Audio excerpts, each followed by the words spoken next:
Great. Yeah, thank you guys. It's been an honor to be here. I'm sorry we can't be in person. What beautiful words have been spoke the last few days. It's a privilege to be presenting to you guys. My name is Nicole Rasmussen. I'm a member of the Stockbridge Munsee Tribe. It's a band of the Mohegans in Wisconsin. And I work out on the coast of Washington in La Push. It's the home of the Quileute tribe. I've spent the last 15 years working for the coastal tribes. So it's an honor to present to you guys. Thank you for having us. I'm going to turn it over to Kayla to introduce herself. Yeah, thanks, Nicole. My name is Kayla Gower. I am an environmental data specialist and project manager at Gold Systems. The company is based out of Utah, but ironically enough, I am a Pacific Northwest native. So I have a soft spot in my heart for these sort of projects and helping the tribes of the Pacific Northwest help manage and analyze their environmental data. So hopefully from this presentation today, you'll kind of get a good idea of this case study that we're presenting with Quileute's data and get a good idea of some ideas for data management yourself. So next slide, please. So what to expect? So what are some things you'll learn today? First and foremost, just an idea of the project itself and what Nicole is trying to accomplish and what she is accomplishing at Quileute. So she had a problem, what we needed with the solution, ultimately what that problem is, the solution, and then implementing that change, of course. So we're going to spend a majority of this presentation just kind of going over the benefits of that Nicole experienced with kind of going through some data management overhaul, why it's really important for the tribe themselves to have the data managed the way it is.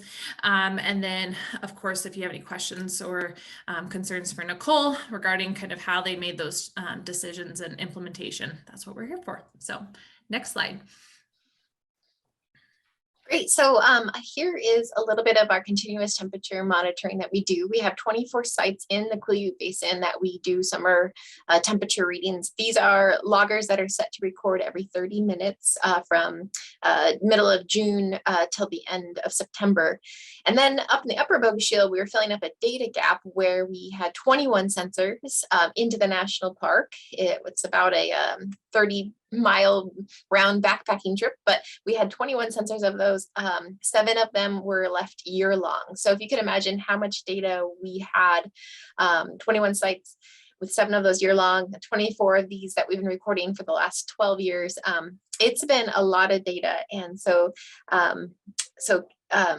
what were we going to do with this data? How are we going to manage it? How could we manipulate it and analyze it to be reported? So next slide, please.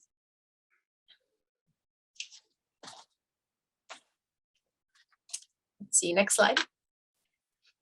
Awesome, thanks. So in order to analyze it, we have to understand what the criteria is for Washington for fresh water. So as you can see here, we use what we call a 7 DADM, which is called a 7 daily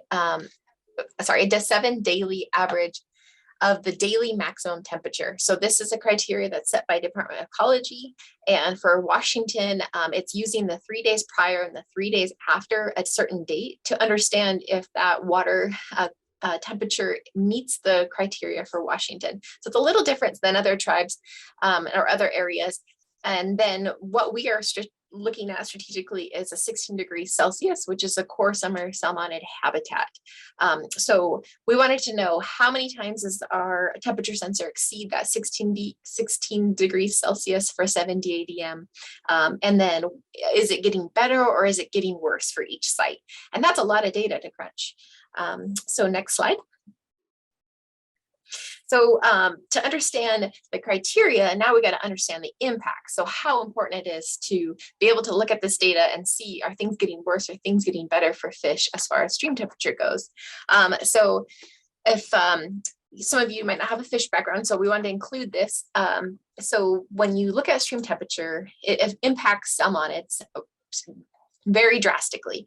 The metabolism, it can actually impact fish to their food sources will move to cooler waters. It affects their feeding. The temperature can actually change their food sources.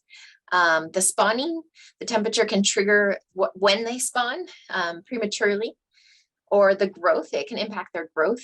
Stream temperature will impact when the fries can emerge from the gravel, and sometimes that's too early and they're not big enough to actually survive. Temperature can impact the distribution. Here in the Quileute, when it's too warm, August and September, you'll actually see the fish stack up. It's too warm up in the river, so they stay next to the estuary in the ocean where it's cooler.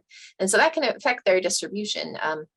The survival, it can also impact, all these things will impact the fish survival. And then also when we see an increase in temperature, we actually see an increase in the bacteria and the parasites to the salmonids. So next slide, please. So in addition to all this continuous data and this year-long data on all our sites, we also have monthly monitoring data. So every month I go out and record temperature at 43 sites. And I also record other parameters like pH, dissolved oxygen, turbidity, conductivity. And I used to store this all in Excel and report manually to EPA Storette. And it just was too much for me. After year, got way too much data. And so that is when I decided I need to do something else. So next slide. So as you can tell, the problem was I could not analyze this data. It was just way too much for me. Our hatchery manager actually asked for the conductivity of the marina at the surface. And I know I had that data, but it took me 6 hours to go through all the years and pull out the conductivity and the time and the date and actually present it to him. It was labor intensive to share the data. There's too many files. And it was kind of too lengthy of a process to take the data, organize it, analyze it, submit it to WQX.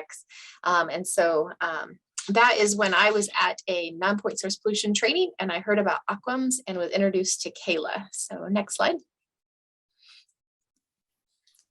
Yeah, so as Nicole mentioned, we met at that training and I offered to talk about aquams as a solution. So just a data management or a data management system in general can sometimes be wildly beneficial for tribes of all sizes to help kind of tackle these larger problems. Aquams was the solution that Nicole ended up going with. Aquam stands for the Ambient Water Quality Monitoring System.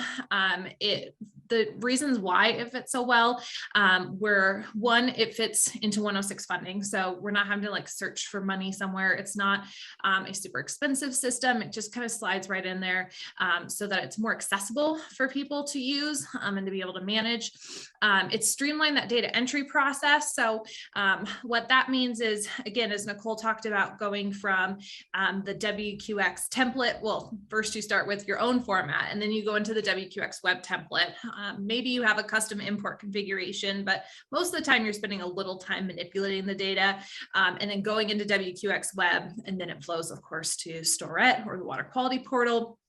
And then you're having to manage it yourself anyways. So it just streamlines all that. So it was in one singular location and it's able to flow automatically.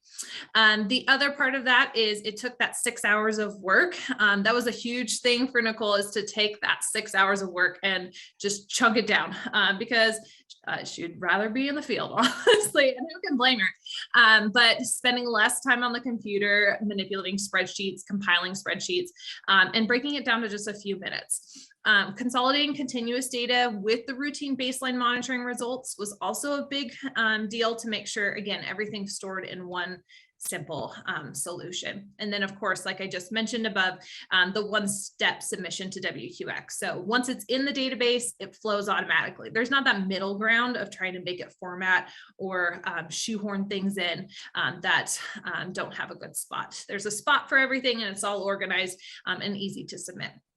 Next slide, please. Let's see. Next slide, if we could do that. There it goes. Okay, perfect. Okay, so here are the next two slides. I'm going to just talk about a few of the significant features that were important for Quileute. So one was that it was cloud-based and secure. So there's no download.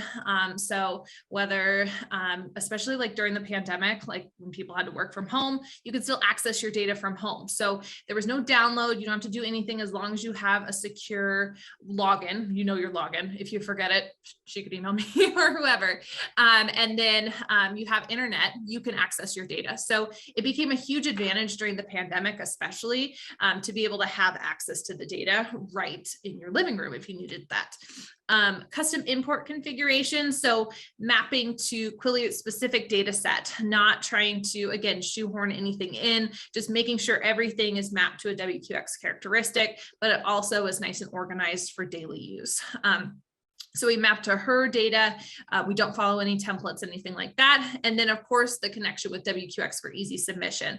As most tribes that have 106 or 319 funding, that WQX submission is required. So if that is just as easy as possible, that's the ultimate goal. And then the ability to store multimedia, routine samples, continuous data, all in one system.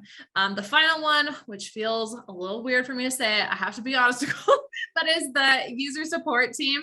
I feel like I'm bragging, but she did say that it was an important tool to be able to have somebody just in her corner as a part of this program, just kind of help walk her through anything she needs.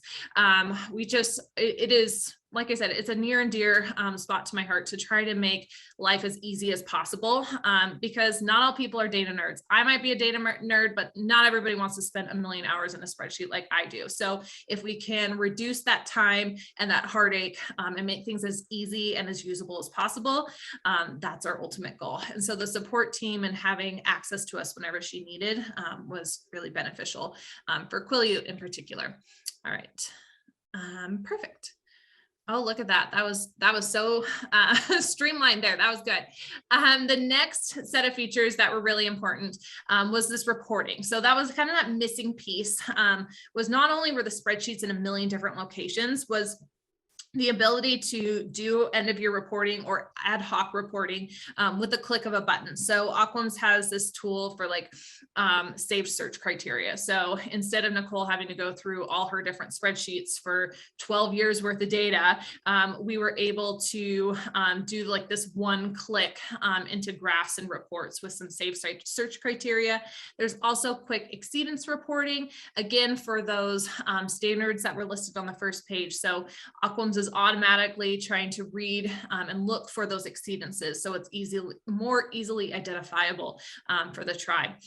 Frequency sampling also is included in there. That was helpful to figure out how often were certain things being sampled, how often you were attending certain sites.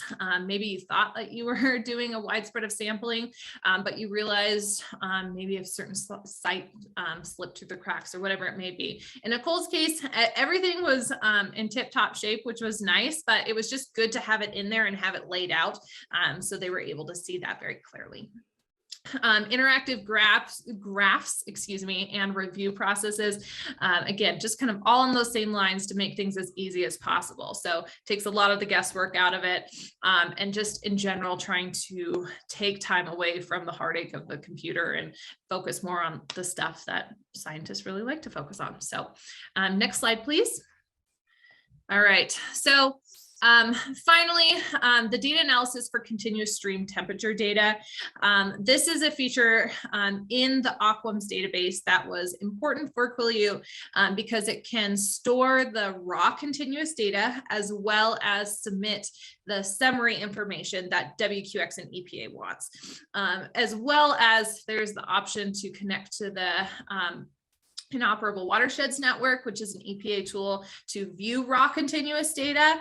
Quileute had that accessible to them as well. So it's kind of getting the best of both worlds where you're meeting your criteria for EPA, and then you also store all that information. So it's off your chest and kind of in the system. And then I'll pass it over to Nicole to kind of run through the steps for creating that 7-day DADM, which is that most important tool there. Yeah, normally I'd have to take off the raw data and then put it into Excel and then calculate the 7-day ADM and then report that daily reading to water quality portal. But now with Aquams, we're actually developing an EN grant where we could take that raw data, it would calculate the 7-day ADM for us and then be able to report that directly. And so, yeah, just utilizing Aquums for data analysis as well as consolidating all that data has been really useful for Quileute. Just imagine the 21 sites plus the other 24 sites. It's just a lot of data. So it's been great to have in one spot. All right, next slide. So this is just a example of how much data is out there. And so what I do in my reporting every year is report per site, how that site is doing, and then also all the sites in the Dickey watershed per year. So as you can see, it's a lot of data, and working on a EN grant to make these graphs even better. But the best thing I like about Aquums is that you can select like what year or what sites you want them, and then export that to Excel to easily make a graph too. So it goes both ways. You can develop graphs in there, or you can export the data to create your own. So next slide.